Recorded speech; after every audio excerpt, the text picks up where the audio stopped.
Everyone, Kevin Richards here from Rock to Stage NYC on YouTube and RPMVocalStudio.com on the web for voice lessons worldwide. This is part two to kind of tips for beginner songwriters and singers, or songwriting and all that. And somebody else is just basically how do you, if you're just a singer and just training your voice, or a musician learning an instrument, kind of how do you stay motivated when maybe you don't have a lot of people around you that are kind of, encouraging. Kind of how do you stay motivated with that? When maybe, people around you telling you you're not very good, whatever and all that. What do you do? Well, let me give you a personal experience of what I did. Back when I was first learning how to sing and writing songs, I came up with basically a set of goals, and I would write them out on a piece of paper, and I would tack it to the wall.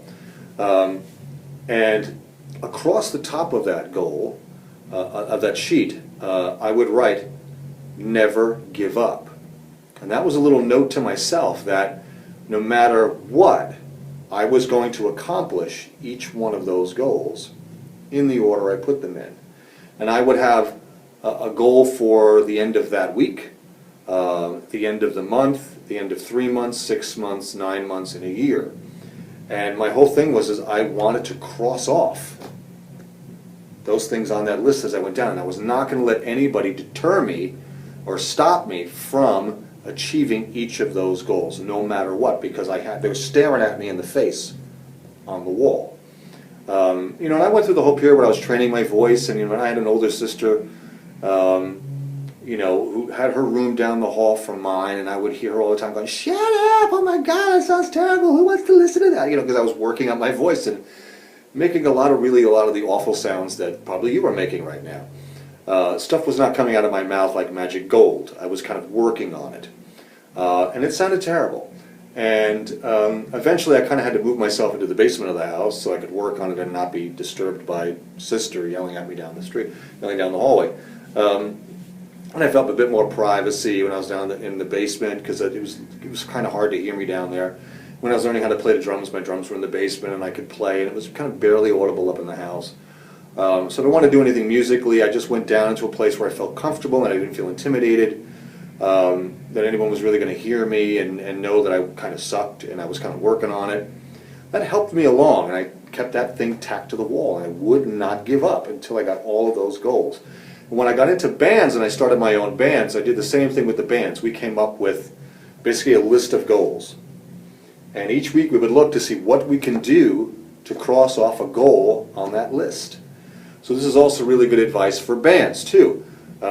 Set goals for yourself for the end of the week, the end of the month, 3 months from now, 6 months from now, 9 from now, a year from now.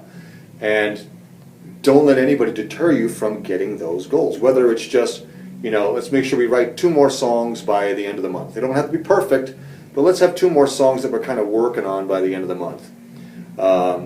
3 months from now, let's book, a gig. If you're just a beginner band, let's say 3 months from now, let's book a gig somewhere way out of the way. We play for 30 minutes or 40 minutes, and nobody really sees us, and just to kind of see how the band plays. Bring some people in it, and play for them and get their honest feedback. Ask for them to be honest with you. Do not just take their opinion, because most people won't just go, "Man, you guys really suck." They'll go, "Well, okay, it was good, it was all right," because they don't want to hurt your feelings. Tell them, "I want you to be as honest as possible." If you can, give them pieces of paper and say, "Write it out, but don't put your name on it. And put this in this bucket or whatever hat, and it's all anonymous," and let them give honest feedback anonymously to you. This is also another really good thing to do. For a songwriter, it's the same thing. Somebody wrote a comment in my other video about songwriting tips, was that songs are not written, they are rewritten. So when you get the basic genesis of the song, don't think that's it. Keep working it, keep rewriting it until you really, really got the thing that you heard in your head. Glenn Fry of the Eagles, in the history of the Eagles, tells a really good story about how he learned about songwriting. And that was, he shared an apartment with somebody above Jackson Browne, who lived below them. And all Jackson Browne had in his apartment was basically like a hot plate with like a tea kettle, like his bed and a piano. He basically lived in like this little teeny closet, basically. And he would hear Jackson Browne get up at like 9 a.m. in the morning. he would hear his tea kettle go off, and he would hear him plunking out a song, and he would go over it and over it 20 times until he worked out the chords that he liked. He would hear him kind of singing the lyrics, and you would hear him sort of changing words here and there. He was going over it and over it and over it until he heard what he liked. And maybe he'd have a verse and and the chorus, and then he would hear silence, and then you'd hear the tea kettle go off again, and then he would hear him back at the piano with now a second verse, which means in that silence period there, Jackson Browne was writing out lyrics. And he would sit down at the piano, play a piano, and he would play it 20 times over and over and over again until he got what he liked. And he'd be changing words and changing chords until he heard what he liked. And Glenn Frey came to the realization, oh, so that's how you write songs. You really have to work at it. You really have to do work. And this is the most important thing about when you're either training your voice or learning to play an instrument or writing songs, is you really have to work at it. Don't settle for mediocrity. Don't settle for that's good enough or it's okay. Don't settle until you get the thing that you really, really want, at the ability that you really want to be at. Some people tell me if I do all this, is my voice fixed and I don't have to do anything else for the rest of my life? Learning an instrument, training your voice, training anything takes constant practice. It's a lifelong endeavor. Because once you get to a certain level, even if it's at a mastery kind of a level, there's still maintenance that has to go on. I mean, I don't really have to go,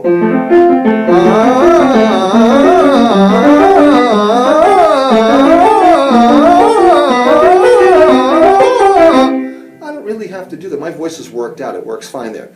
But I still have to do that to maintain what I have. So, and it goes on basically for the rest of your life. You're never, when you think you're done, you're done. It's over for you. When you think you've done, you've accomplished everything, you've learned everything you could possibly learn, you're finished basically.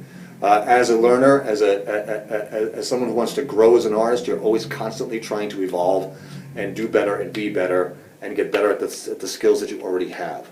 So if anything, never give up. And that's the best advice I can give you.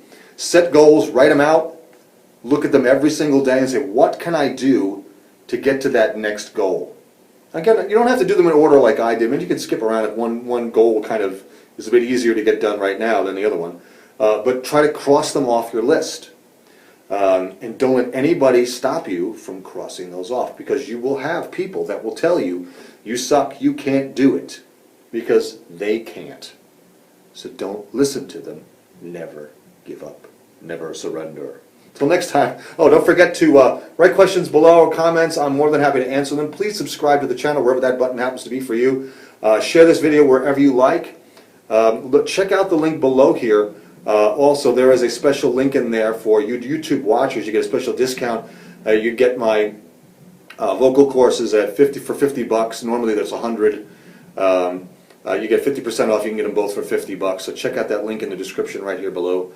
And just for being a cool dude and watching my videos, you can, or a cool gal, you can get a discount and get my videos get my vocal courses for half off for watching this video. Till next time, Kevin Richards. See ya.